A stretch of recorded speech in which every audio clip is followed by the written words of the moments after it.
بسم اللہ الرحمن الرحیم نحمدہ و نصلی علی رسولہ الکریم۔ صحیح البخاری کتاب الصلاۃ باب 47 التیمن فی دخول المسجد وغیرہ، یعنی مسجد وغیرہ میں داخل ہوتے وقت دائیں طرف سے شروع کرنا۔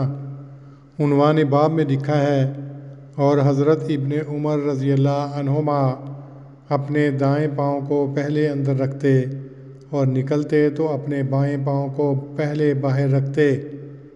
حدیث نمبر 426۔ حضرت عائشہ رضی اللہ عنہا سے روایت ہے، وہ کہتی تھیں کہ نبی صلی اللہ علیہ وسلم جہاں تک آپ سے ہو سکتا اپنے تمام کاموں میں یہی پسند کرتے کہ اپنی دائیں طرف سے پہل کی جائے، اپنے نہانے اور کنگھی کرنے اور جوتا پہننے میں۔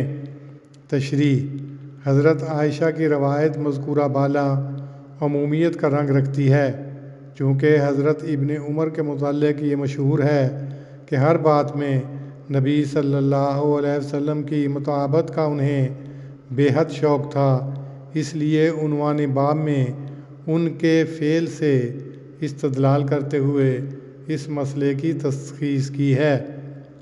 اور حاکم نے اپنی مستدرک میں حضرت انس کی یہ جو روایت نقل کی ہے کہ نبی صلی اللہ علیہ وسلم کی عادت تھی کہ مسجد کے اندر جاتے وقت دایاں پاؤں پہلے داخل کرتے، اس کو امام بخاری نے بوجہ ان کی شرائط کے موافق نہ ہونے کے نظر انداز کر دیا ہے۔